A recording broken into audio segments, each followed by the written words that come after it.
Hello, we are live for the World Author Building Tournament. We are going to find out who is the greatest world builder of all time. And we're going to kind of go through and just give our thoughts about world building in general. And if we've read, whoever's read these authors will kind of give their, their views on why this author is a good world builder, or if you want to say why you don't think one is very good, I like that even better. Yeah, because the two, I'm trying to marry the two things that I like. I like competition and I like books. So we're gonna try and put both of those together and see what happens here. All right. So let's introduce our people. We'll start with Nicole, the first time on the channel. Happy to have her on here. Tell everybody who you are and what you do. Well, I have been on BookTube for 8 years. So, geez. Yes, I guess, yeah. I remember watching BookTube like 11 years ago, so I had a slight hesitation, then I jumped on. But I do a lot of different genres, not just fantasy, and I'm more of a soft fantasy girly. So I do read hard fantasy and epics and all that stuff, but it's mainly soft for the most part.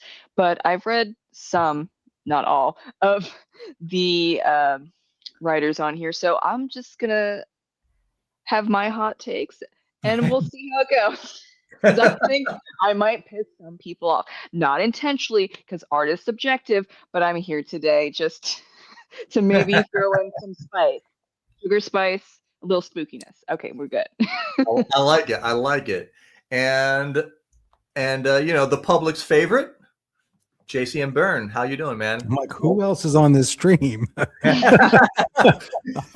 I'm JCM Byrne. I'm author of The Hybrid Helix and a couple other books, and I have a channel. Actually, I released a video yesterday for the first time in like 8 months, but on the problem with BookTube, because I like catchy titles. Yes. And I have not done any of this for more 8 years. So Nicole's got, despite my advanced age, Nicole has me beat, even though she's literally probably, I'm old enough to be her father, but let's leave that. I wish I hadn't 33. said that.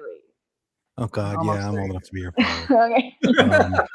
But I've only been watching BookTube for a couple years, and I've only been writing since. I mean, I've only been writing books that have been released for like 5. So, yeah, weren't you in? I think you were in Spiffbo. I was in 9 and 10. I was in 8. I entered 8. Wistful Ascending was in 8. What was that? 23, 22. Now I don't remember. I should know that. Yeah, I should know too. Yeah, I think I know I was in 10 because it was my urban fantasy mystery, Obsidian Murders, and then and then nice. Last year was Irish historical fantasy, Danu's Curse. That's how, because it was 2 years in a row, and they did the like you.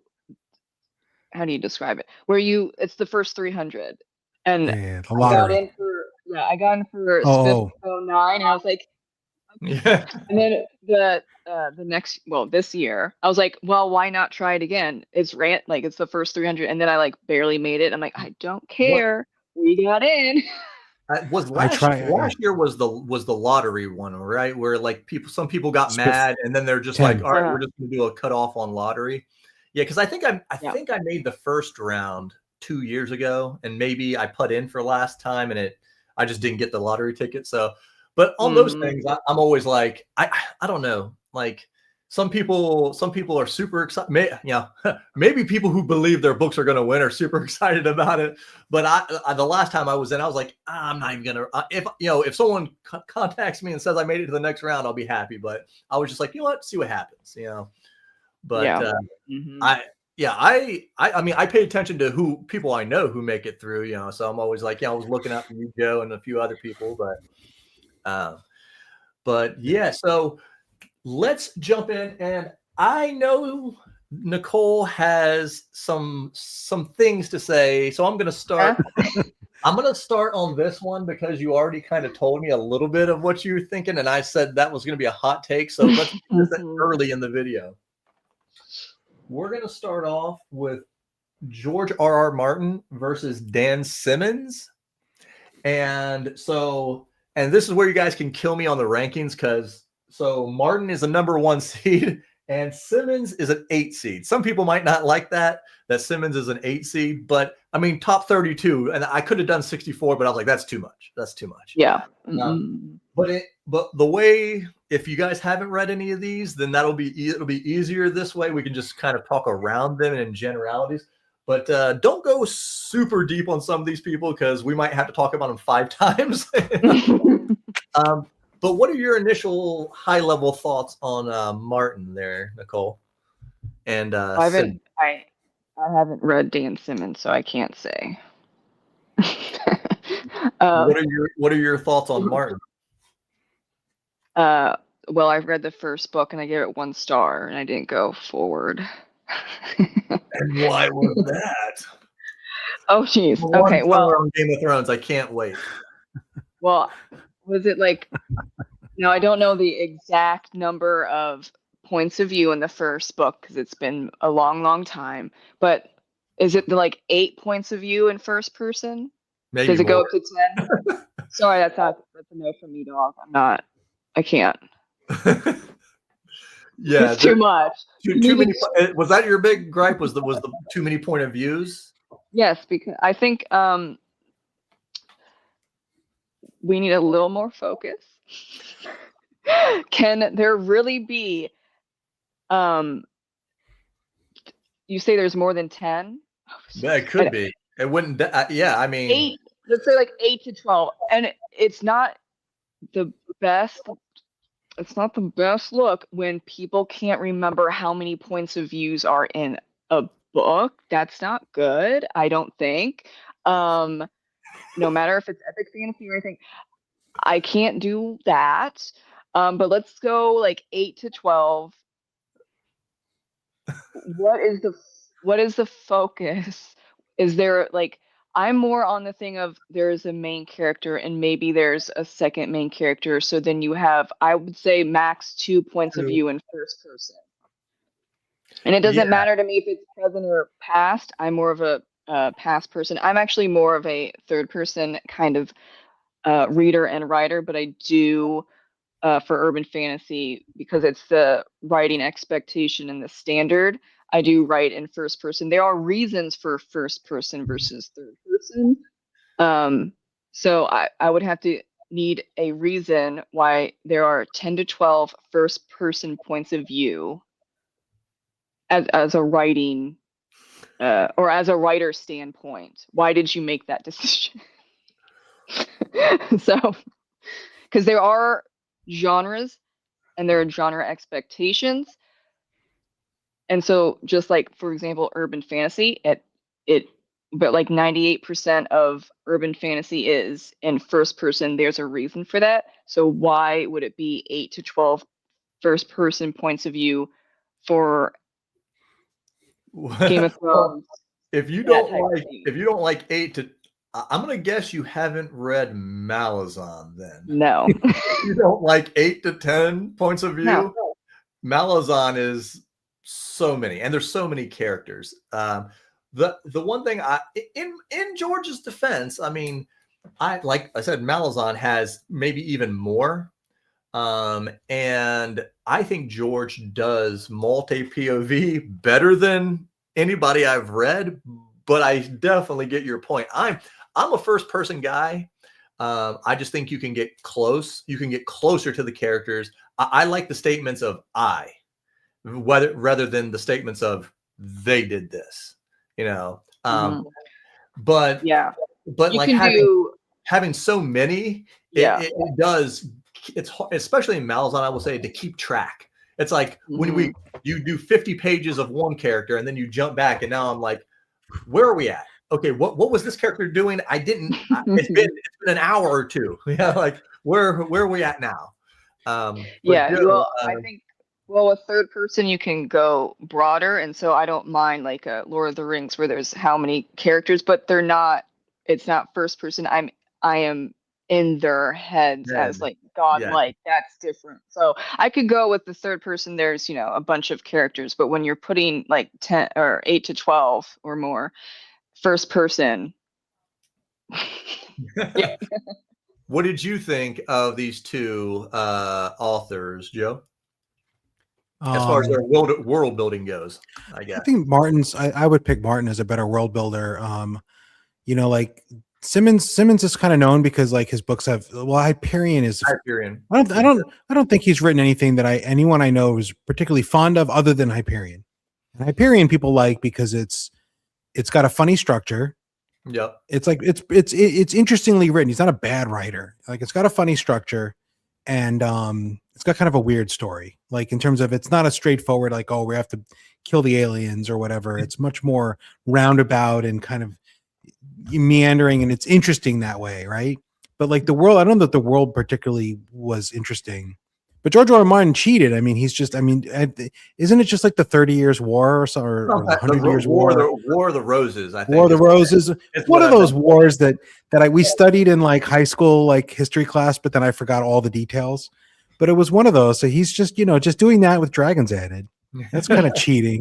But it's a good way to cheat, right? Like you end up with a lot of good stuff going on.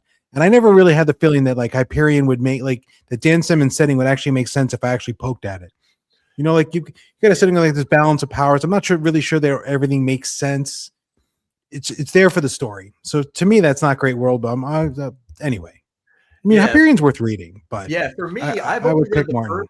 I've only read the first of Hyperion, and I can definitely see his because he's a horror writer. That's what he was kind of known for, mostly before Hyperion, and even since I think. That makes sense. But I can definitely feel the horror vibes in Hyperion. Like it now, I don't know if he had any of the same issues that King had back in the day, but I could definitely see someone tripping out and writing Hyperion. Simmons is not the druggy hippie guy. He's the other end of the spectrum. Yeah, very clean cut type of super conservative. Like, yeah, he's got there's a whole theme in Hyperion. A whole theme is like the great works of like Western literature. And the reason that it's in there is because that was a big political hot topic when the book came out, which is before you guys were conscious beings. But at the time, it was a big thing from the conservative like people. This is like the 80s, early 90s. Like it was a big thing about like the great books and how the schools should be teaching like the great books written by like Western writers and how they were the keys to Western civilization. That was a conservative hot topic in the political sphere. And that was a huge driver of why he wrote Hyperion, right? Hyperion is all about how it's way in the future, but they still care about these same great works written by like white Christian men. And that's always going to be like the foundation. And that was, once you see that and you kind of know, like he's kind of making a political statement about this thing that's been dead for 30 years. It's kind of like, well, I don't know, it loses something for me. I mean, not that I agree or disagree with the politics. It's just like, it's very transparent what he's doing. Anyway. Let's see how that one went. 75% for Martin. Yes. 75%. So that looked like a pretty easy win. A good... and I'm not gonna lie, a lot of these are lopsided. There are a couple. I think there's a few upsets, and there's a couple that were closer than I thought they were going to be. So we can drop down to Salvatore versus Stephanie Meyer. I know, Joe, that you are a huge Twilight fan, and I know you're super into her world building. I got a can of body glitter on my shelf right now. Well, and the funny thing is when I did this, I actually got people, and my wife has even kind of said this years ago, that Stephanie Meyer's world is actually interesting, but her writing is in general is crap, is what I've heard. But because I even had people in there that like said, oh, like she's not going to win this, but her world was okay. So I mean, I only liked the first movie. I never read any of the books, so I can't like say how deep it goes into the actual books. I don't know if either of you read Twilight or. Yeah, as a teenager. What did you think of it then, and what do you think of it now? Well, it was really popular in high school, so I read it, and I think you get on the hype train at like 14. Of course you do. Or 14 to 15, whatever it was.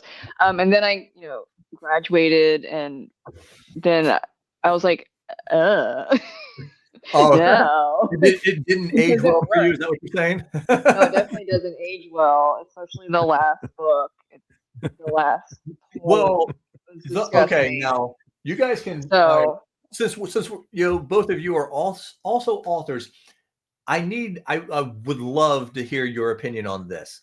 So I actually was watching. Now my wife loves the books, right? And well, she likes the movies too. But we got to the last movie, and of course I'm watching it, and I'm actually enjoying the final scene. I'm actually like, wow, she's got some cojones to kill off so many characters at the end of her book. mhm. I'm like, good for you, you know? And then it's all a dream. And I'm Oh like, yeah. and everyone survived. And I'm just like, Hmm.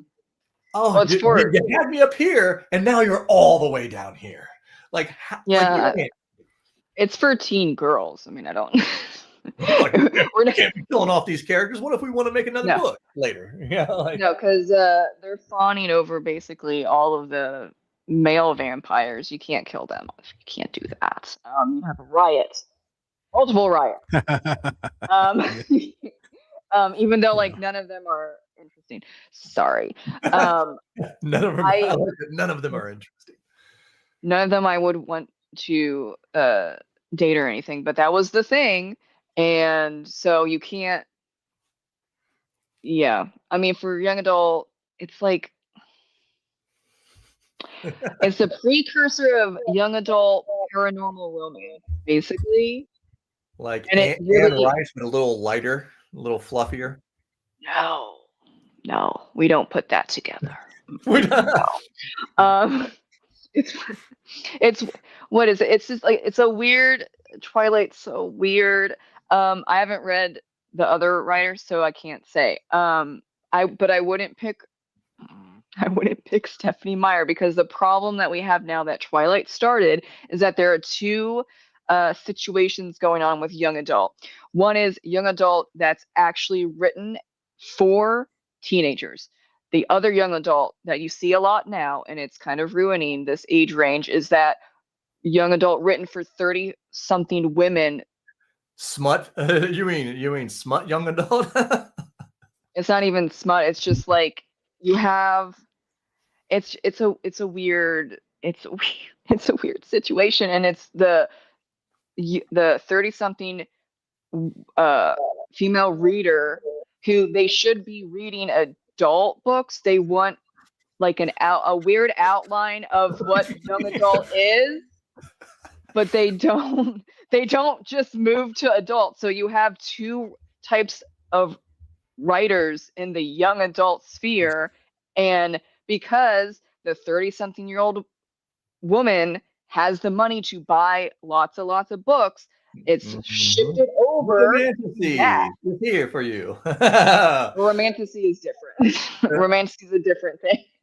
That's adult, and there are very specific genre expectations for romanticy, and it's dark. It's darker. But Twilight started it because you have like the young, not younger, yeah, around my age started with Twilight, and they haven't moved Yeah. on. That's the problem that we have now. You mean Disney adults? I guess. So it's not the it's Twilight's weird, especially the ending with the weird imprinting. It's disgusting. Like So it's just oh Joe, have you read any of Salvatore? I read a lot of made too much, Okay, and so I've got to give this to what's her name, Stephanie, because Salvatore stole his world building because it was just D&D settings. see now I heard people actually say that they're like, well, I can't pick Stephanie Meyer. yeah. I'm picking her. At least I'm picking her. At least her Her world world. was built by her, It's her and world. Salvatore just kind of writes inside of D&D. I did, however, read the first book in the Crystal Shard series. I didn't hate it, but also the world was interesting. See, I'm not a big D&D guy. Forgotten Realms. It's Forgotten Realms. I mean, he didn't build the world. But the story itself, I kind of didn't like how the main character knew that his people were bad people, but he had never seen anybody outside of basically his city or his village. So I'm like, well, how do you know your people are the bad guys if you've never seen anybody else?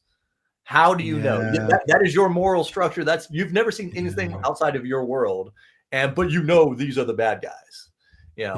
But 82%. Let's see. I think it's going to be a hard one to figure out. Nope, Salvatore. 82% victory. I didn't think that was going to be too hard.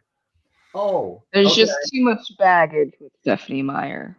It's just. All right. So let's go over to the other side here, and we'll do the number 1 overall seed, Tolkien. I mean, nobody could be the number 1 overall seed except for Tolkien. And he is going up against N.K. Jemisin, the Broken Earth trilogy. I didn't know much about N.K. Jemisin other than I know she won a bunch of awards. Somebody told me like every single book in her trilogy won the Hugo Award. I'm like, how did that happen? And then because I'm so impressed by that, I had 3 days to read the first book. I'm like, I might as well. She's in the tournament. Like, let's try it out. And I do mostly audio. So I was like, well, and it's easier to grab. So I got the audiobook. And it's like a 15-hour audiobook. And I made about 3 hours into it. And it felt like you get into books, right? And normally at the beginning of a book, especially an epic fantasy book, they hit you hard at the beginning of the book to get you interested. And then because those books are a little bit longer, it kind of drags a little bit there in the middle to just give you all that world and let you know about people and stuff. That was all in the beginning. That's like the first 3 hours. It's just I mean, I hate to say it, but I was just so bored. Now I will go back and finish it because I'm a glutton for punishment and I don't read very many books. But I was not impressed. I don't know how in the 3 hours of 15 hours and like enough people stayed around to give her the Hugo Award. 3 hours, you got to have at least 6 explosions. That's the rule. I mean, not even a good book, but it's something more interesting than just. I mean, I don't want to give it's just the beginning of the book, but it's just like we're walking through a village for 3 hours and just talking about how Lady's son died and she just sat with him for 2 days inside of her house dead. I'm like, that is really depressing, and your pacing's depressing, But like, so I don't know if you guys have read N.K. Jemisin. No, I have not.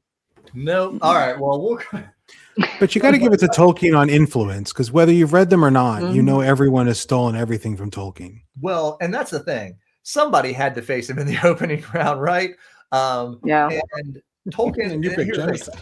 Like 95. Yeah, I mean, like I hate. Like, did she have a chance? I mean, I felt bad, but somebody had to face him. Okay. Okay, so here's you should put her up against Robert Jordan. A little bit more interesting, I guess, would be Robin Hobb versus John Gwynne. So, have you guys read any of their books? And what do you and just jump in with whoever you want to talk about first? If you, Joe, you said you've read some. I've read a bunch of Hobb. Not my favorite. The number, not to my taste. The pace. I muted myself by accident. The pace is not to my taste. Let's put it that way. The writing's really pretty and whatever. Very but good. No, prose top level. Yeah. But not for me. But I haven't read John Gwynne. I've read one by her, The Assassin's Apprentice. Yeah.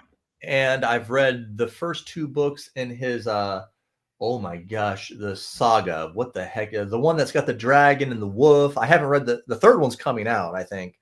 And then he wrote Malice too. Was he the Malice guy or was that Mark Lawrence? I think so.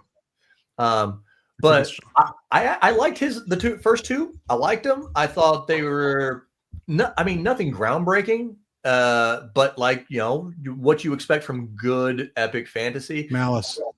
Yeah, but on Hob, like everybody loves Hob. Like she's like, at least on BookTube, she's like a BookTube darling. Like you're not allowed to say anything bad about Hob. But I read the first book and I was not impressed. But again, people say Farseer is better when she hits her prime, I guess. But I just, I don't know. I felt like she was writing the whole book purposely. Like we all, you know this, Joe. We make fun of Butcher for just beating up on Harry all the time, but like I felt like that's all she did in The Assassin's Apprentice. Is just the entire book is how can I beat up my main character over and over and over again until he, I'm just like, how does this guy want to go on by the end of the book? Like maybe that's the point of the book, but that's not my thing. Like I don't want that to be the point of the book. I don't know if Nicole has read Gwyn or Hob. No. Yeah, I haven't. Yeah. So, no comment. No comment. But let's see who takes this one. We're going to go, and it looks like Hob beats him soundly with a 71%. She's the darling of YouTube. Yeah, she is a darling. So let's go down here, and we'll do Le Guin versus Mark Lawrence. Have either of you read Le Guin or Lawrence? I read Le Guin, yeah. I own, what is it? The Book That Wouldn't Burn. I got to page 15. Yeah.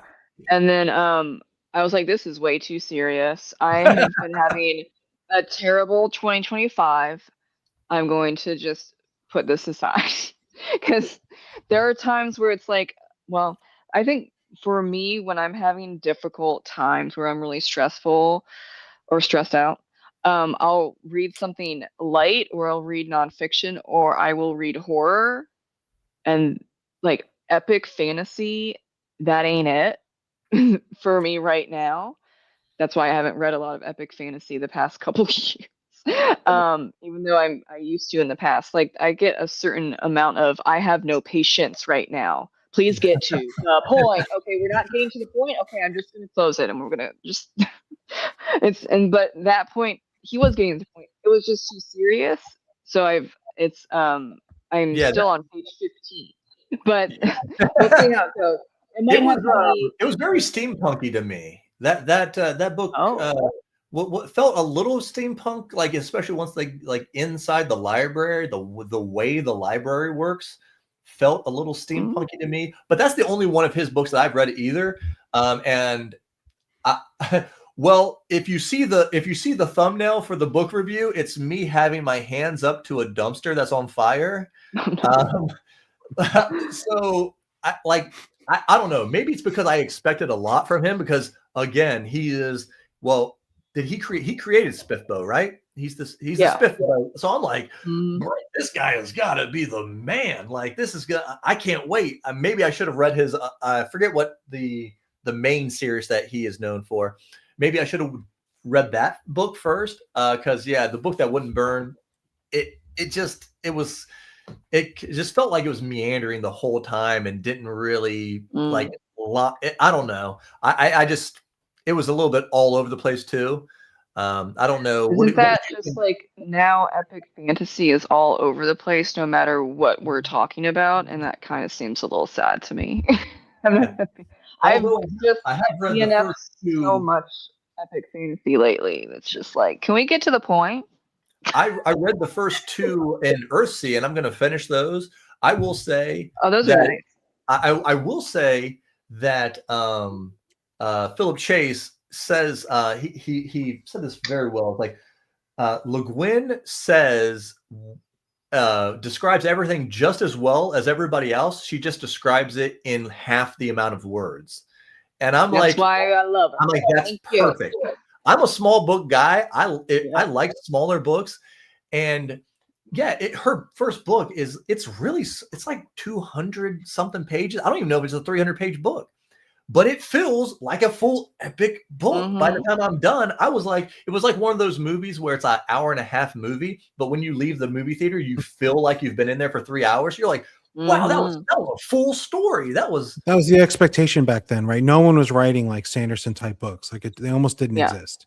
And then Yeah. because Le Guin even predates that 80s era where you got like the Stephen Donaldsons and like the Tad Williams writing big books. She's from before that. yeah. And no one did. Like the books that I have from when I was a kid, they're all like tiny. Yeah. I like Well, the older stuff Like where you get to the look at, point.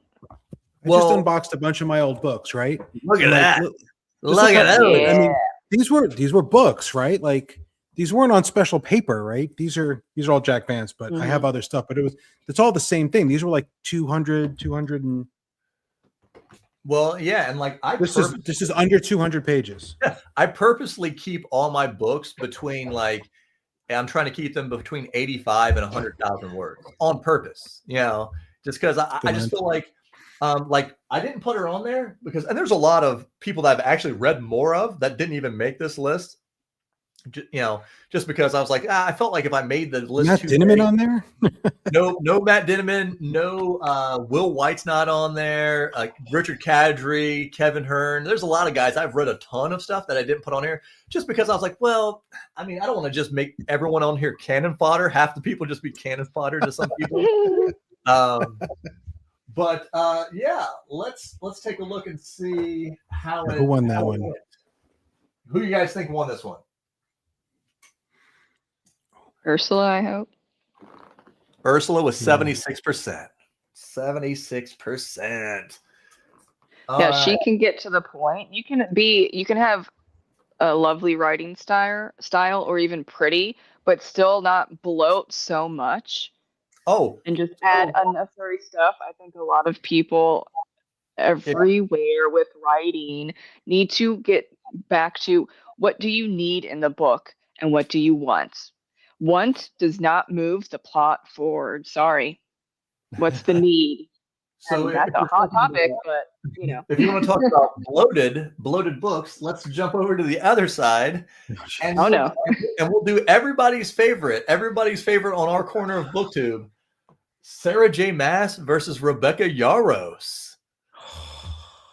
I haven't read Rebecca. I haven't read Rebecca, but I've read all of Sarah J. Maas's books. I feel like I'm the last person who's like, I don't know, Joe. I'm gonna go no on Joe too, but you could prove me wrong, Joe. I have never read Fourth Wing. I feel like I'm one of the few people. I guess Nicole's never read Fourth Wing either, but so I can't judge. This is also why it's a fan voting thing. But I will say that the first book I ever DNF'd was the Crescent City, the first book in Crescent City by Moss. I got like 100 pages, 200 pages in. And I guess I wasn't prepared that this book was going to be 850 pages long. And but it doesn't read like that because the writing is very plain. And I'm just like, and I was like, again, I was about a 20% in, and I'm like, I can't do it. I can't keep going. I'm not gonna make it for another 600 pages. So that was the first book I ever DNF'd in my whole life, right? But I felt bad about it. I felt terrible. So I was like, how is this so popular? So I went back and I read Throne of Glass, which that book is only like 350 pages or so, 400 maybe. And I was like, I read it, got all the way through it, and I was like, still not my cup of tea, but I understand why people liked it. That one I could actually understand. I'm like, okay, this is why she's so popular. I get it. For the audience she's shooting for. I thought that first book was way better than whatever I got into in the Crescent City, but maybe I don't know. So you seem to have read a lot of hers. Like why is she so good? Do you think, at least in world building aspect wise? Yeah, I mean it's all her, so good for her for that. Though like the Throne of Glass series started. It's not fan fiction as what some people thought. It's not fan fiction. It's but I think it was on an online serial writing her website. was she amazing. started at 16. So it's Yeah. like, I get the idea of, oh, well, I'm not going to, publish at 16 years old, or maybe she was even 15 when she wrote. So she put it for free online on this online serial writing website that I don't even think is around anymore. And then she got picked up, and I mean, she started at 16. Give it a little grace there with the first book. Second book was fine. The first 3 books of the Throne of Glass series, I gave it 3 stars. Then it hit its peak, and then I was like, all right, you obviously improved significantly as a writer. Good for you, Sarah. But then, what book did I read first? It was either the Throne of Glass or ACOTAR. I know ACOTAR, ACOTAR is like her magnus opa. Like everyone's like, yeah. ACOTAR is the best one. Yeah, I mean, I think she really kickstarted romantasy, and romantasy as a genre has changed a little bit, and that's in part because of indie writers, just like exploding it. But she started the romantasy as we know it, so props to that. I mean, the writing is plain. She could definitely use someone to like edit, but there's like, I think especially the Crescent City trilogy. At that point, she's so famous. It's kind of like Diana Gabaldon or Stephen King. They're not going to say no. They're not going to say no.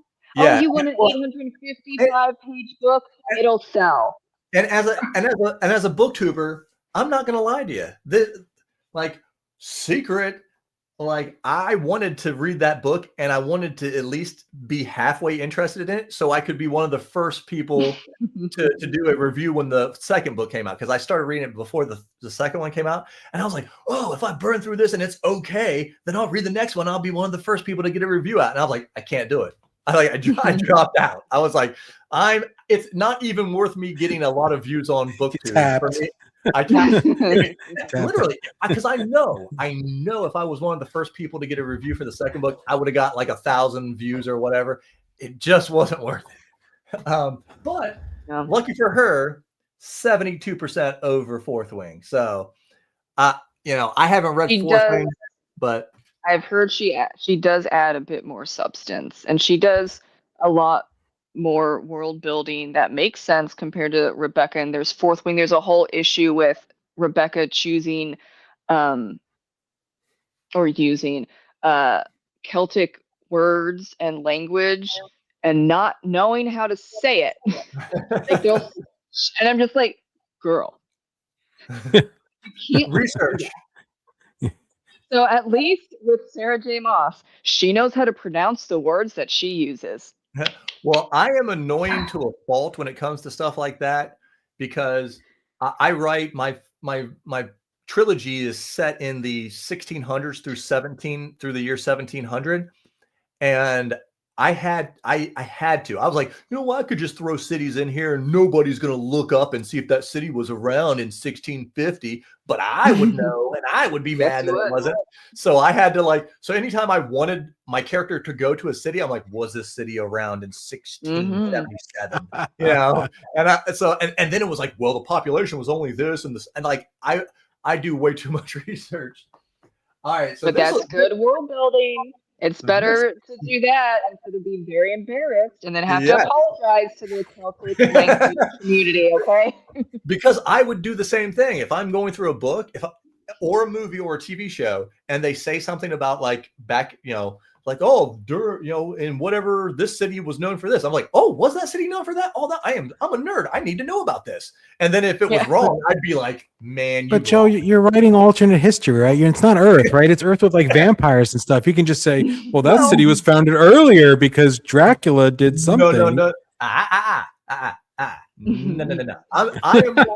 am on the Jim Butcher train.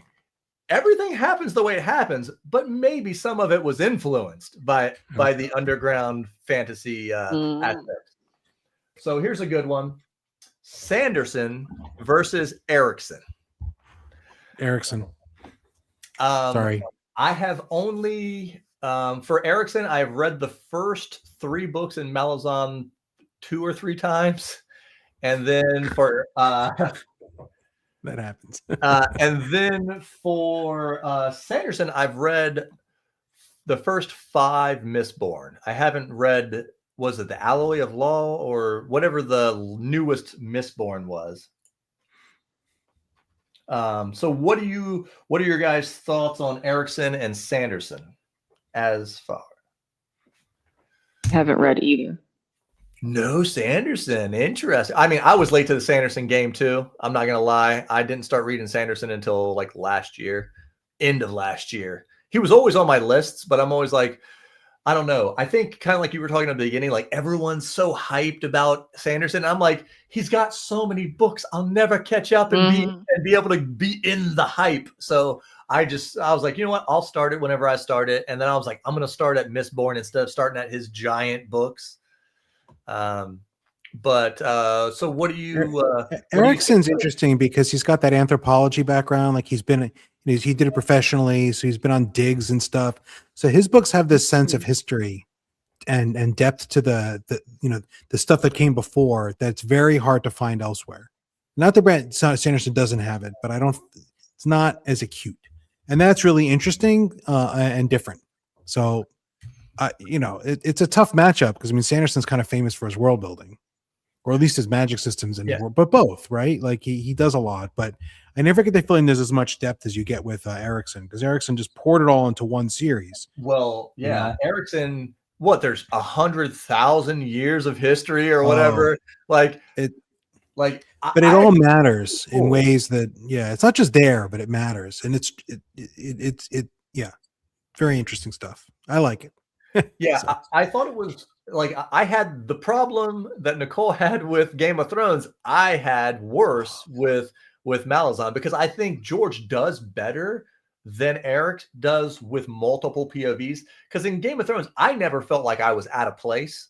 I always felt like I knew when we came back to a character, I knew exactly where that character was, what the group was doing. On Erickson, I had to stop for a second, and I'm like, okay, this is the 5th group of 15 people per group. What are they doing? I think he has 200 characters in the first book total, like mentioned characters. But then you get to like I think it's book 5, and it's like a whole new continent with a whole new set of characters, and it's not even. I think I'm not even sure it's the same time period. Like I forget. No, but every book that stuff happens. Like in the second, he comes back. I liked. He comes back. I really did. I liked Gardens of the Moon.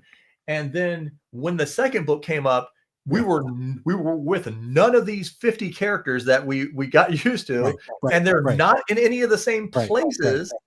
Right. And I'm just like, but I did get through. And Philip, now I love Philip, but he's a little bit more emotional than I am. And I remember him telling me, Memories of Ice. I cried during Memories of Ice. It was such an emotional book. And it's so funny because he never said, but I know the part that probably made him cry. And for me, I was just like, meh. I did not care if any of those characters died in any of those books, because like he killed like 3 characters and brought all 3 of them back in different ways. I'm like, okay, now you're like, I know we all do it from time to time, a little fake out here or there, but like he legitimately killed these people, and then he's like, I'm going to pull them back. And the best characters to me in Malazan are the funny characters, the people that people are like, they're so annoying. Like Krumpa, every time he came on, I'm like, okay, I can make it another hour. All right, Krumpa, get me through it, Krumpa. Give me some funny, give me some, because Krumpa plays the drunk oaf, but underneath it, he's actually super intelligent and super strong and stuff. Which, but yeah, like I don't know. I'll probably give Malazan another try at some point, but it's probably going to be a while. Let's. Who won? I'm very curious. I'm going to bet Sanderson. 64% for Sanderson. Actually, closer than I would have thought. Nice. Closer. All right. And okay, so here's a very interesting one. And I knew that this was going to get some reactions, but I couldn't leave her out. So my number one seed for the bottom bracket on the right side, J.K. Rowling versus Brian Keene. Now Brian Keene might be the least known. I never heard of. No, I've Yeah, I never don't heard know of him. He's like a legend of horror, especially in the late '90s. He won like 3 Bram Stoker awards and stuff like that. But he kind of had a after his Oh wait, I think I read. The Rising. Is that the No, one? I read. American Gothic. Yeah, that was. The Ghoul. He's had a bunch of stuff turned into like chiller movies. He had like 2 or 3 chiller movies. I read Urban Gothic and I give it 1 star. He is It super aged graphic. it aged like milk. It did. It aged. And so I read splatterpunk and extreme horror all the time. It's not that it was like graphic or anything, but oh my god, the stereotypes was a bit much. It just didn't age well. He did have a was Stephen King moment after The Rising. Like he hit it big with The Rising, won a bunch of awards. He was like the up and coming young author. And then I guess he had a bunch of personal problems and was on drugs and everything. And so there's a few books that he said he doesn't even remember writing. Like but yeah, he got in trouble with his publisher. Well, not him. It wasn't his fault. The publisher like fell apart or something like that. But The Rising and The City of the Dead, to me, are some of the best horror books. Maybe my favorite horror book I've ever read was the second book in the Rising series. But as far as J.K. Rowling, I am only 3 or 4 books into Harry Potter, and I didn't start reading. I was 32 when I read the first Harry Potter book, and it's weird because my generation was I was like 12 or 13 when the first Harry Potter book came. I'm a little bit older than probably some. I was 32. Right? So because I just turned 38 on the 28th of last month. So it's been 6 years since I read the first one. But I actually really enjoyed them. I'm not gonna lie. Like when I was reading it, I was like, I don't know how well I would have read these books when I was 12 because I wasn't a super well-read person. So I'm like, the prose are actually pretty good for an adult to read. Like I didn't feel bored. Like I was like, man, I'm gonna read this YA book. I'm gonna be so bored with her writing style. And I was like, not bad at all. I don't know. What are your thoughts on the Harry Potter world, I guess? I mean, I read it. Well, no, I didn't read. My grandmother and I, when I was probably like, I don't know, a couple years after it came out, we tried to read the first book and we did not finish it. Gave it 1 star. And what my husband, because he hasn't read the books and he just does not care. Because he tried and he's like, no. And then he watched the movie. He's like, this doesn't make sense. But the thing that I was saying and my grandmother was saying years ago when I was a kid, and he said the same thing. So maybe it's a thing that a lot of people say. I don't know where it was. So if you have Slytherin, which are basically in a lot of ways, but not the same, but like the wizard witchy version of neo-Nazis, and you know that the majority of them are basically in that vein. They're cheaters. Why? The people who will. Well, why are they invited back? Yeah. Why? Okay. Yeah. They're putting so many people in danger. Yeah. I always thought that was funny. It was like, well, clearly everybody. It's like an open secret that everybody knows Slytherin is the bad group, and they are the ones that will do anything to win. So it's like, why aren't you like? Why doesn't the school have a spy on them at all times? Because you know they're going to cheat. You know they're cheating at all these games all the time. It was like, yeah. I mean, now this is a weird reference. I don't know if anybody on the stream or you guys are going to get this, but there was a Canadian show back in the day called Kenny versus Spenny, and it was basically 2 friends, and they're just doing competitions against each other.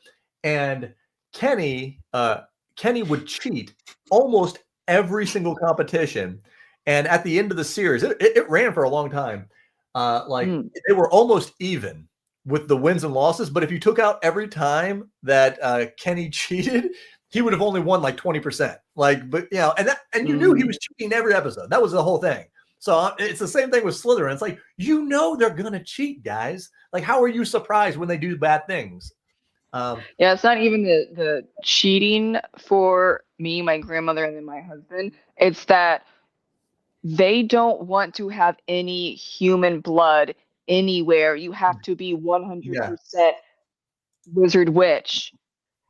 Which I don't think that that wasn't even a new thing, you know. That was like, yeah. And then they obviously support Voldemort. That's an open secret. Why are we allowing them in? Why? Because there are other wizarding and witching house schools. They don't seem to have that big of a problem. Yeah. I'm sure that there are some that were like, yay, Voldemort, but Hogwarts had a problem with the Slytherins. I never understood that. My husband's like, I don't get it. I don't. Why? I'm not watching anything else. This is dumb. Cut it off, and you don't have a. You kind of don't have a story. The funniest thing about this matchup, and I knew that this was probably going to happen, right? So, and this is one of the few that this happened a couple times in the poll, and this is why I'm like, you know, because I thought to myself, well, me doing this tournament, it's going to be people that watch me, that know what I like, that also like what I like. So they're going to pick, you know, whoever I think would have probably won. So in the post, because I did a post poll and then I did a YouTube short with a poll inside of the YouTube, and then I added them together. Brian, she beat Brian King pretty bad in the post, but he actually beat her in the YouTube short poll. So it came down to 52%, and she won by 2 votes. So Rolling makes it to the second round. Now this one we might not have to spend too much time on, though I really do like her. Terry Pratchett of Discworld fame versus Leigh Bardugo. I like Leigh Bardugo. I like the Alex Stern series. And actually I haven't read Six of Crows or her. I haven't read her most famous series. I just read Alex Stern, Hellbent, and Ninth House, and I liked them. I don't think they're like the best ever, but like I enjoyed them. Guys, anyone? I've read both. I would technically say, well, I've read more Leigh Bardugo, and I've read 4 Terry Pratchett's Discworld, but yeah, I've only read 2 of Discworld, and that was Going Postal and The Color of Magic. And I'm not going to. Don't do that. People told me to skip The Color of Magic. Alan from the Library of Alexandria, he's the Discworld guy. That at least from what I know on BookTube, that's like his favorite thing in all of the world, right? So he was like, because I interviewed him, and he's like, Joe, you're a mail carrier. You should read Going Postal. And so I looked at it, and it's like he's written like 42 Discworld books, I think. Yeah. And it was like 30 something. So I was like, oh, well, this is going to be in his prime, right? He's 30 in. He should. And I was reading Going Postal, and I was just like, it's okay. It's all right. You know, but I wasn't like, I thought I was going to be blown away because, you know, watching all of Alan, how much he loves Discworld, and he's bought like, I'm just like, maybe that's the wrong one. Maybe Going Postal's not one of the better ones. I don't know, but I just wasn't overly impressed. No. Never really. I would say Terry Pratchett, even though I've read both and I like both. But you're also going for like the defined fun fantasy. Yeah. Well, I don't think that she had a chance. 97%. That was. Why did you pair her up with him? I told you I liked her too, and again, people can hate on me for the rankings because I just kind of had to throw it together. But let's go over here and we'll go. This is one that hurt my soul, and this will prove that my audience wasn't pushing my favorite people through. This proves that, and I was a little sad. And some of my people that might be in the stream right now were calling me out for why did I put him against him. And I was like, I thought maybe he had a chance, because this other guy, I don't hear booktubers talking about him much, but C.S. Lewis versus Craig Allinson. If you don't know, and it's probably because like Craig Allinson has a hardcore fan base, but just not the hugest fan base. But I remember reading Chronicles of Narnia when I was like in middle school or something. And of course, all the movies came out when I was like in middle school or high school, or it was a little bit of first they came out in middle school and then they finished in high school.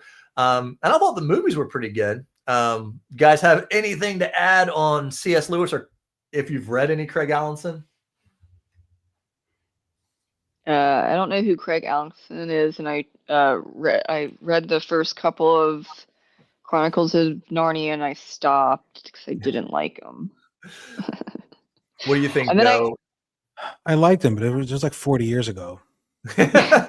Well, I'm not even exaggerating, right? Like yeah, that's when I read him. I'll get over the heartbreak real quick, and we can talk more about Narnia later. He won 75% over Allinson.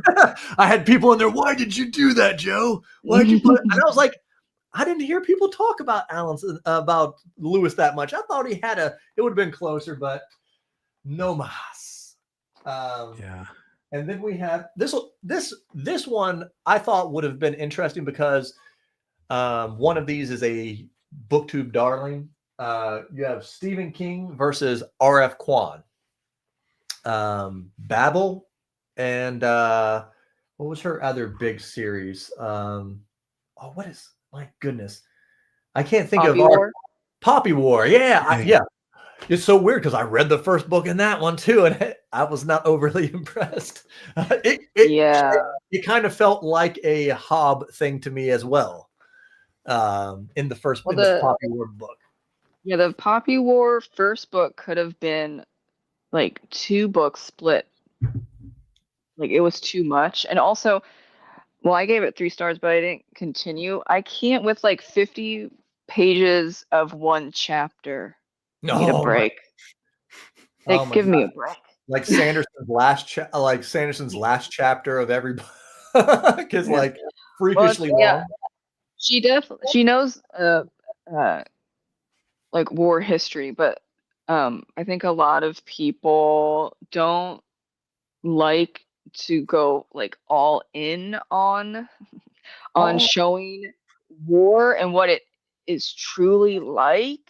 Oh yeah, like, she was almost there, but I'm like, you need some more gore and like people pooping themselves and pissing themselves. Like that's it. Like we got to go. Well, we're almost there. Made a decision. It's weird. I have read some American Psycho.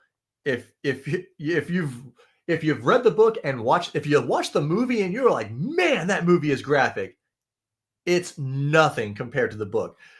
And all those crazy things I read in that book, there was one scene in the Poppy War, and it's not so much that it's graphic, it's so much as what she does to herself in the book. And I'm like, are you kidding me? You're doing that to yourself? I was like, I can't do that. I can't. But I see, I can do that, but I was like, you need to go further. Okay, this is war. Go. No, okay, well.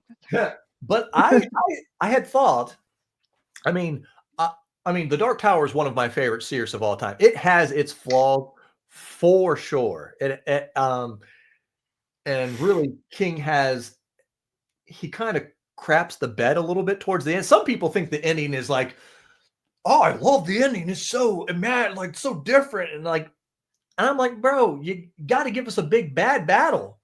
Like you just skimmed over there was 2 characters that the whole book series, you're like, can't wait till he's gonna fight him. That's gonna be the ending. And then King's just like, he killed him super quick. Like one shot, you're dead. I'm like, come on. But King beat her by 86%. I thought she was gonna do better because she is like a booktube darling too. So is King. Well, King is all powerful. Yeah. Well, that's why he was the number 1 seed on that bracket. So. Yeah, I mean, I have to read I think I have to read King's short stories because he's way too bloated. Well, his short books are amazing. Like Cujo, Yeah, so I need the Gunslinger. Love them. I gave Cujo 2 stars because I don't care whatsoever when you have the kid the kid and the wife stuck in the car. Cujo's going after them, and then we're gonna take 25 pages to the husband talking about his marketing career. I don't care. Go back to Cujo. Go back. I don't care with the 25 pages of his marketing career. No. Oh God, that just messed it up. I was like, 1 star for the child, 1 star for Cujo. They deserve better. And that upset my husband because he loves Stephen King. I'm like, well, then give me something better. He was like, okay, read the short stories. I'm like, okay, good. All right, so the next one, we'll kind of hop through here quick on the next couple of these. This is another one that I thought was going to be a hot button for people. And I was like, I got to put him in there. He's famous. He's known. And it was Anne Rice versus Neil Gaiman. And this is one where they both won on. Neil Gaiman destroyed her in the post poll, but she killed him in the Facebook, not the Facebook, the YouTube short poll that I had inside the video. And I don't like, if you guys want to touch a little bit, I haven't read much of either.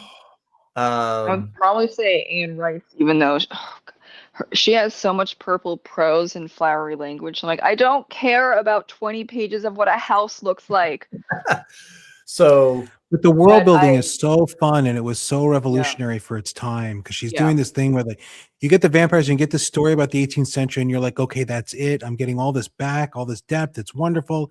And the next book, you're like, oh no, I'm not done. I'm going back 2,000 more years. And the next book, like, oh, I'm not done. I'm going back 10,000 more years. But like, I don't know that anyone was really doing that before her. Like, I mean, these books are coming out a long time ago. Like now, I feel like 78, 79. Yeah. I mean, I read them 53. Maybe not when they came out, but pretty close.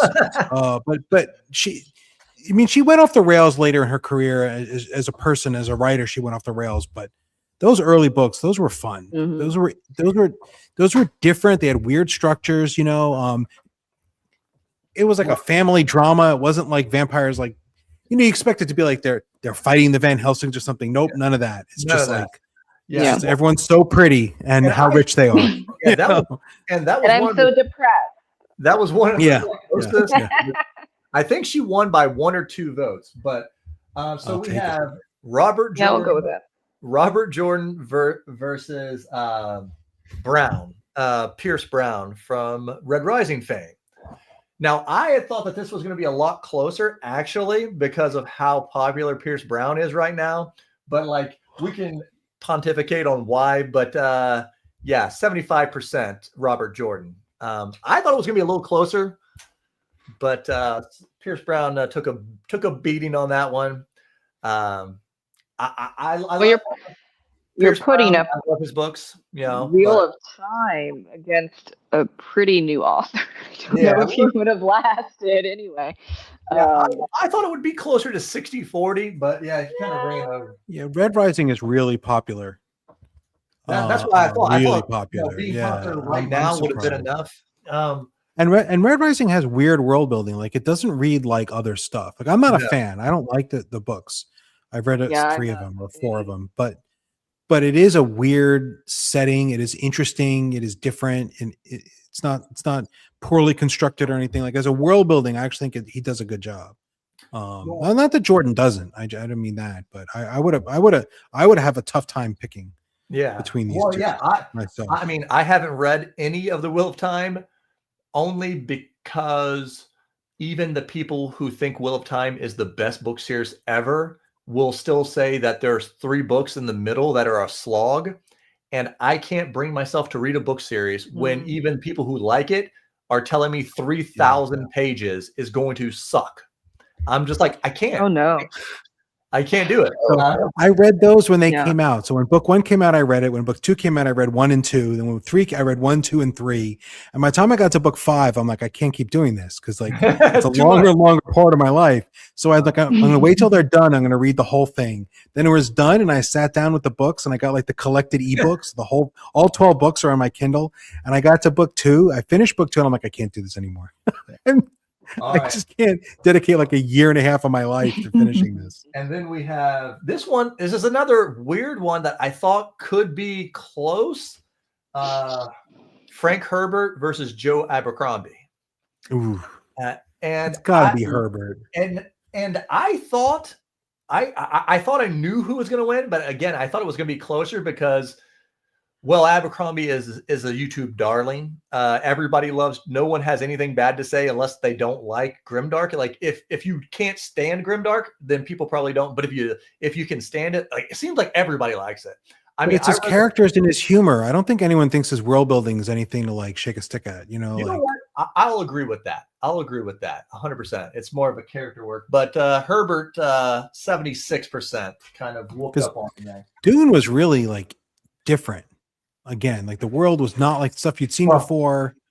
The only bad thing I heard about, at least on the polls and the comments, is that like they're like, how hard is it to create a world that's just sand and desert? And I did not read Dune when it came out, just for the record. All right. And the number 2 seeded person at the bottom here, Andrei Sapkowski versus Fonda Lee. Fonda Lee, another booktube darling. What do you? And I mean, I'm biased. The Witcher is one of my top 3 or 4 series of all time. And Fonda Lee, I've read all 4 of her books in her, and well, 3, and then the novella. I read all 3 of them in the Green Bone saga, which I really liked. What do you guys? Who do you think won, and what are your kind of quick thoughts on these 2? I haven't read either of them. Oh, okay, Joe. I read both. I'm gonna do the same thing I said for Sa. Okay, I don't know who won, but I'm gonna say Sapkowski shouldn't win because his world building is so derivative. Because it's all like, but it's on purpose derivative, right? He's like just taking stuff from like it's very Tolkien-ish, but with like some like a Polish flair. Yeah, I guess it's kind of that's not terrible. But I feel like it's not crazy original in the way that Fonda Lee is a little more innovative. Yeah, I will say hers was more original, but I will also say that I feel like The Witcher, and me and you kind of talked about like The Witcher is like the beginning of the modern era to me in a lot of fantasy. I mean, that's my thought. But I also will say that kind of like Abercrombie, I think he's more of a character writer than just the world builder, but he kind of beat up on her a little bit, 81%. And the last matchup, the last matchup in the first round is Jim Butcher versus Suzanne Collins of Suzanne. It's Suzanne. Sorry. Suzanne Collins. Thank you. That's my vote. Thank you. So I have not read her books. I watched all but the last movie. I thought the first movie was good. It just, I don't know. It just didn't capture me enough to where I was like, I gotta watch all these movies, or I gotta get into the books. What did she write? Hunger Games. I heard of that. The less violent Red Rising, basically. Oh God, no! That's not the first book in Red Rising. The first book in Red Rising is basically Hunger Games, just way darker. I don't know how you can do dark. Well, I DNF'd Red Rising. Very. It just gets worse. They just Pierce Brown pretty much does the same thing to Darrow that Hobb does to her main character, just a little bit better in my estimations. But Butcher got her 78%. That's rude. I actually expected it to be a little bit closer because her series is so big. I thought that maybe it would be closer, but I don't know why. If Suzanne Collins is on, she's not fantasy though. So it would, or it's just is this just world building versus fantasy? Because Well, she's not fantasy. I always kind of put it as like this is like sci-fi fantasy because Craig Allenson is all sci-fi too, and her world is kind of sci-fi-ish, at least in my estimations. It's not the Yeah, real like world. dystopian. Yeah, Dystopian. kind of a dystopian thing. But yeah, I mean, I love the Dresden Files. I didn't want to say anything in the comments and leave it because I know, I know a lot of people that, and this is one where I was like, well, if you're checking out my channel, you probably like the Dresden Files too. So I wasn't super surprised that he won, but I thought maybe it would be closer. And we'll jump into the second round here. Hobb versus Tolkien. Tolkien. Tolkien, yes, you would be correct. I actually thought it was going to be closer. I'm not like, I thought people loved Hobbes so much, but no, 97%. And then we'll go to, and this one I thought was going to be super interesting. Le Guin versus C.S. Lewis. Le Guin. I probably would have picked Le Guin myself as well. What are your thoughts, Joe? I pick Le Guin. Because if you're going if you're going for world building, like she's epic fantasy building from the ground up, and a lot of like her stuff is original versus like you would say that C.S. Lewis started kind of sort of like contemporary fantasy, so it's like in the world fantasy. Yeah, so it's like portal fantasy. Yeah, so if we're going for like epic fantasy, then it's Ursula. But if you're just going like fantasy, I guess people would say Narnia. But I would say Miss. I think Narnia got it 75%. I was actually surprised that it wasn't closer because I really like Le Guin, and I think a lot of people really respect her. And so I thought, and again, I don't know, maybe Narnia is bigger than I thought. Or maybe some people are just going off the name recognition. Maybe like, I know who C.S. Lewis is. Yeah. All right. So we have King versus Rice. I would pick Rice, but they're going to pick King. Yeah. You are correct. King, 70%. This one actually started off pretty even, and then in the towards the end, because I normally do it over a 24 or 36 hour cycle, but he just took off towards the end, and 70% there. All right, Herbert versus Sapkowski. Herbert. You think Herbert? Yeah, probably. And again, this disproves that it was biased because of my channel, because Frank Herbert crushed Sapkowski, and I felt so bad about it. I was like, we'll never know, but I wonder if Herbert would not have done as well if not for the movies. People are talking about Dune a lot because of the movies. I think more than they were before, because Dune's obviously been around a long time. I like the first book, but like it gets labeled as anytime anyone says Dune, now they say best selling, which that's okay. I think you could probably prove that, but it's like the best selling and the greatest science fiction book ever written. And I'm just like, I don't know. I think I've read some that I would say are just as good as Dune. Like Dune was good. I liked it. I enjoyed it. And I will say that with the new technology in the movie, at least the first movie, I haven't watched the second, it looks like I thought it should look from the book. I'm like, man, this guy, he must have really liked the books, because that little helicopter looks exactly like I pictured it. All these things look exactly like I pictured it. They did a good job with those. We will bounce over to the other side, and this side is a lot more competitive, I think. We have Martin versus Salvatore. Gotta be Martin. Gotta be. And you would be correct. 77% on this side. Good. I like I said, I've only read one Salvatore book, but I prefer Game of Thrones to the first. They're fun. They're not quite YA, but they're kind of in that direction. Yeah. Salvatore, not too dark. And He's no then Martin. Good. It's fine. Sanderson versus Moss. Dun dun dun. It's gonna be Sanderson just because of the crowd. Mhm. Yeah, you're right. But I also thought, maybe Sarah J. Moss's people will come in, but no. Yeah, it was actually pretty. He destroyed her on the pole, but obviously the shorts, I think maybe, the shorts made it actually a lot closer, but he just won by so much in the post poll. Okay, and then these are a little bit more competitive over here. Rawling versus Pratchett. What do you got? Pratchett.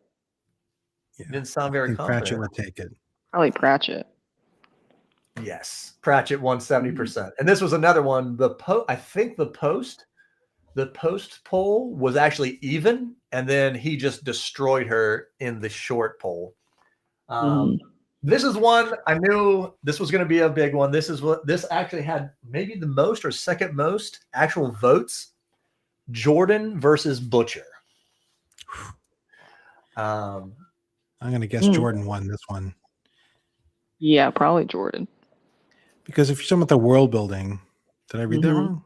I can't read your thing. Who won it? 60% Butcher. Really? But I think they were dead even, or one, or Butcher was ahead by one on the post poll, and then he won by like 10% on the short. But I also Kelsey in the comments said that Butcher's created 3 different series. Yes, this is true. With pretty complex world, and that is exactly right. Also, he did an right? epic. That's a good point. He's finished a 6-book epic. He's on book 20, or with the side stories 20 of Dresden, which is urban, and then he has gosh, I know the name of the book, The Olympian Affair, the Cinder Spires series. Cinder Spires, yeah. That's a steampunk series. He's 2 and a novella into that. So he's done 3 different types of worlds too, and they're all pretty good. Yeah, I think so. I'll allow it. And then we're going to go to the old school rivals, Tolkien versus Lewis. Tolkien. It's got to be. It's got to be Tolkien. Well, 87% says Tolkien. I couldn't have imagined that. That's correct. That C.S. Lewis was going to be able to stand up. We'll allow it. Thank you. All right. I approve. All right. So Herbert, this one to me was very interesting. Herbert versus King. I would say Herbert, but I don't know. What do you guys think? Maybe King. All right. So we got one King, one Herbert. Herbert beat him pretty easily. 75. I did not expect that. I did not expect that at all. But apparently it might be, like you said, Dune is hot right now. So a lot of people are talking about those books a lot. Yeah. Like way more than you would. And I think because of the movies. I don't think there's any other reason for it. And the books I think they're pretty good. So I think I had Herbert as a number 3. He was the number 3 seed on the bottom left bracket. So Tolkien versus Herbert, that is your final 4 for that side. And then over here, these are the close ones on this side. Actually, very close mashups. Martin versus Sanderson. What do you guys think? I'll tell you right now, it was Martin. 57%. And one of them killed the other in the post poll, and the other killed the other in the YouTube short poll. I think Sanderson's going to win this. Martin took it. 57%. Okay. There was a lot of talking in the comments on these ones. Let me tell you, people were going back and forth about, like people are like, well, Westeros isn't that original, blah, blah, blah. And then other people were like, Sanderson only does good magic systems. His worlds aren't really that cool. Yeah. So it was a little bit of back and forth there. Yeah. And this one was settled by 2 votes. 2 votes. The person who won by 1 point, 1 on one and 1 on the other. The closest one we had Terry Pratchett and Jim Butcher. I mean, I would vote for Terry Pratchett, but it might be Jim Butcher because of your channel. That's what I thought too. And it was Terry Pratchett was winning. And then in like the last couple hours, I don't know if Jim Butcher people must have been like, we got to vote for him. 54%. Oh, Wow. 2 votes. And I actually thought that Terry Pratchett was going to win because I know people just love Discworld. Like he's got a hardcore fan base too. So I thought he was going to win, but it looks like Jim versus Martin. Final 4. This one was the closest one as well. 54% on this one as well. What do you guys think? Martin or Butcher? And Butcher was a 2 seed. I put him as a 2 seed at the bottom because Rowling was the number 1 seed in his bracket. Game of Thrones is way bigger. Say Martin. And you are right. Martin made it to the final with 54%. It was dead even in the post poll, 50% apiece. And then Martin won the YouTube poll. Very nice. And one of the most lopsided ones, and I did not see this coming. It's got to be Tolkien. Like, let's not even waste our time. I thought because Herbert won so big on every single one, I thought he had a chance. No. 95%. Yeah. That's ugly. Tolkien beat him worse than he beat anybody else on this list. I was like, I thought Herbert had a shot, but I guess no. No. So that's funny because Tolkien and C.S. Lewis were much closer than that. Which is not what I would have expected. But it was weird. They were interesting. It was funny because I read up some stuff about them back in the day, and they were rivals and friends. Yeah. Like Lewis had his problems with the way Tolkien wrote and vice versa, but they were also friends. And I'm like, why can't we be like that? We can be rivals and be friends. You know. Okay, so I want to keep you guys on here too long, but so we can what is your guys' overall feelings about Tolkien, Middle-earth, Martin, Westeros, world building in general, and their stamp on fantasy as a whole? Whoever wants to jump in first. Well, Tolkien helped start fantasy. I mean, if he wasn't writing, then there wouldn't really be fantasy as we know it. Would it be C.S. Lewis was writing around the same time? They would be like portal fantasy, and that would probably go into urban fantasy. So we would probably have that. But would we have epic fantasy? Maybe eventually. I don't know. But yeah, so I would choose Tolkien over Martin.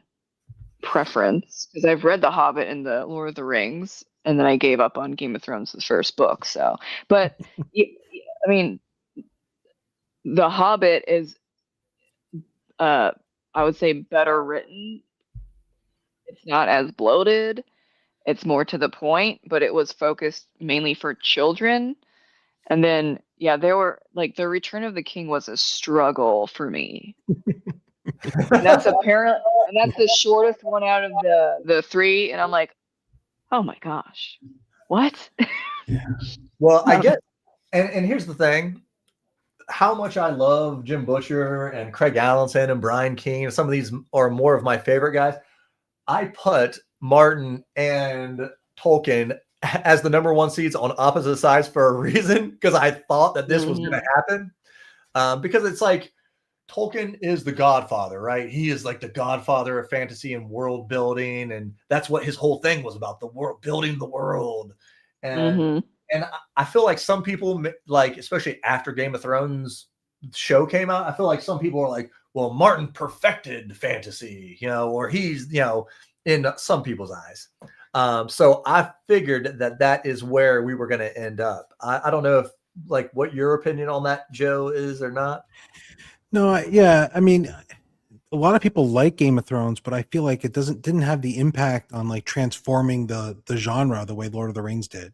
Like there were whole decades where everyone was writing ripoffs of Lord of the Rings, Well, right? And don't like they that say never one of the first that's not books of all happening. time supposedly Like just Lord of the look, Rings or Terry something? Brooks, people built whole careers just rewriting Lord of the Rings, you know, and then Martin hasn't had that same kind of impact. I like Martin. I mean, actually, I like his other stuff more than I like Game of Thrones, but he hasn't had that kind of impact.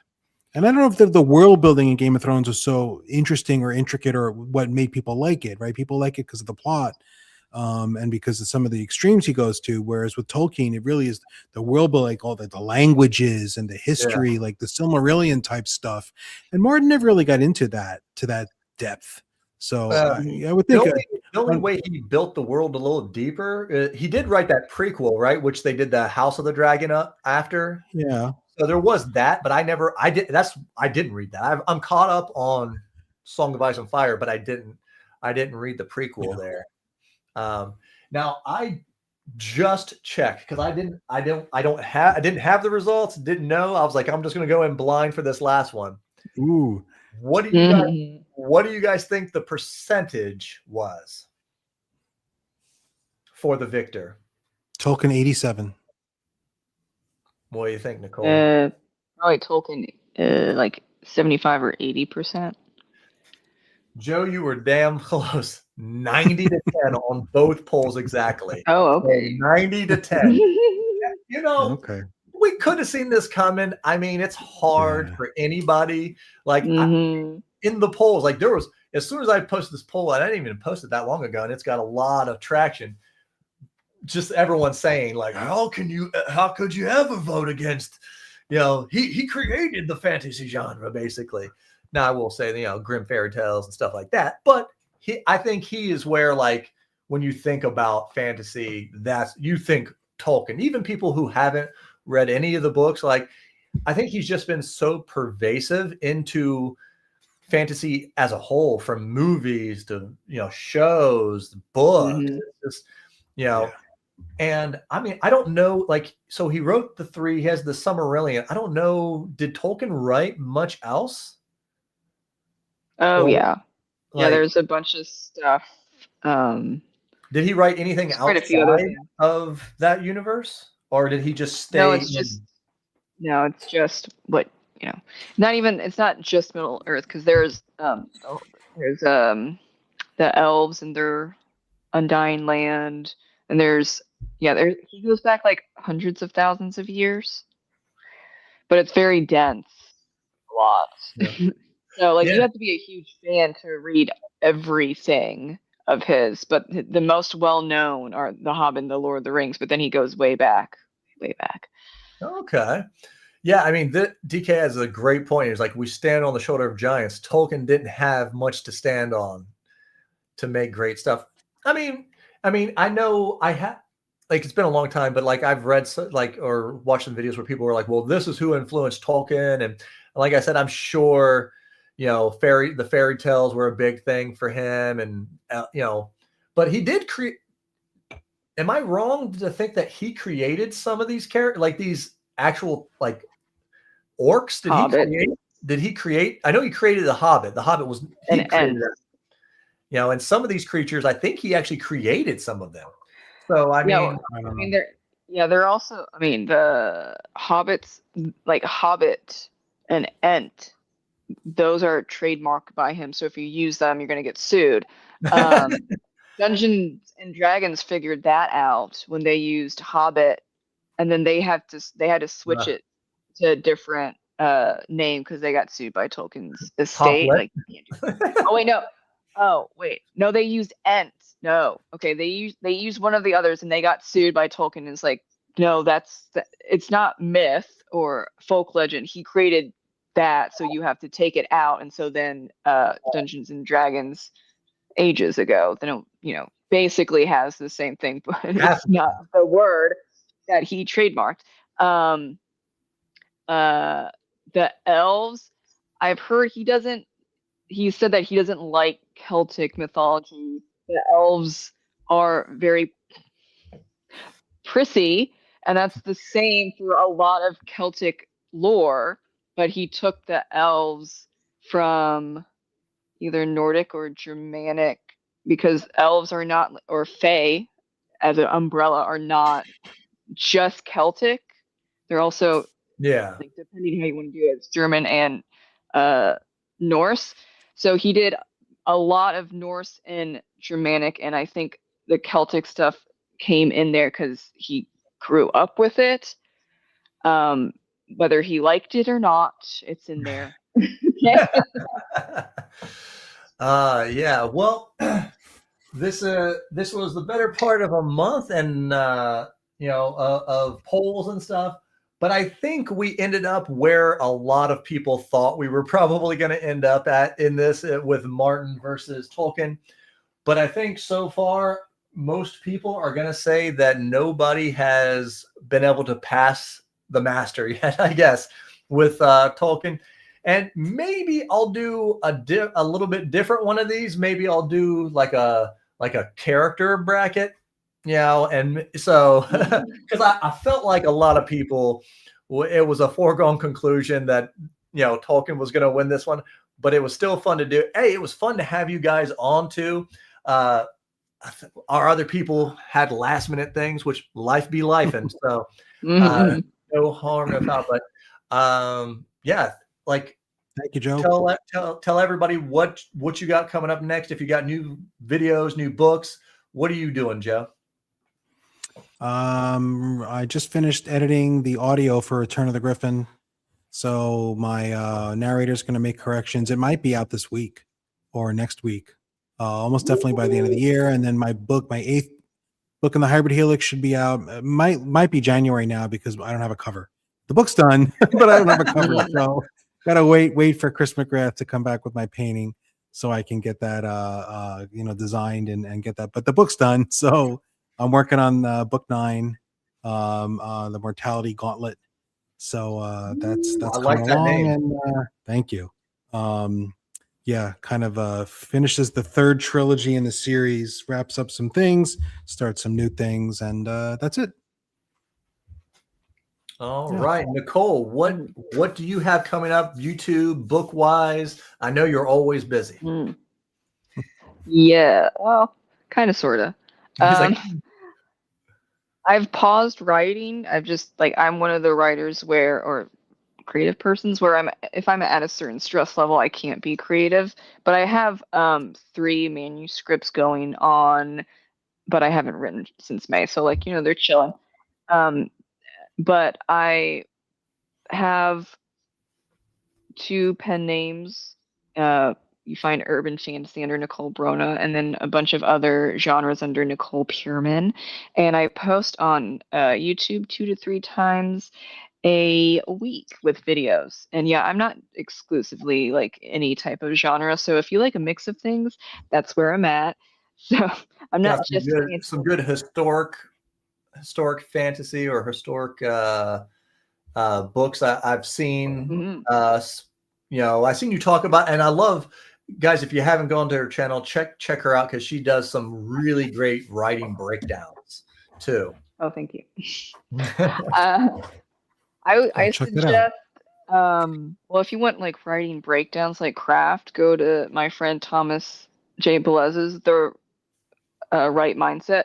I'm like an intuitive discovery writer, so I just write, and I can't really give like great stuff. I just do that. I don't know. I just write. So I have some author tube stuff, but it's like 5%. So it's very sporadic. I'm mainly booktube. Well, thank you guys for coming on. More Than a Dragon is the next book coming out for me. The rough draft of the cover is in, so I'm just waiting for the final. It looks like it's going to be the best one yet, which is saying a lot because I love my cover artist. Matthew Allen Bond is amazing. So pretty much just waiting on him. And so spring of 2026 for More Than a Dragon. Nice. I'm going to empty the tank on marketing for this one because everybody who's read it says it's the best thing I've written so far. So cross the fingers. Nice. But yeah, thank you guys for coming on. We'll have to do this again. Maybe, Joe's always on always on with me. And Nicole, I loved having you on. You were a blast. So we'll have to Thank you. find something else to do together because yeah, Oh, this yes. was a good time. And thank everybody who's watched this live and all the people. I assume even more people are going to watch this after the fact. And tell us in the comments, did you call who was going to win? Did your favorite win? Are you mad at me? Let me know. And go follow Nice. and buy these two. Buy all their books. They're all amazing. Yep. And we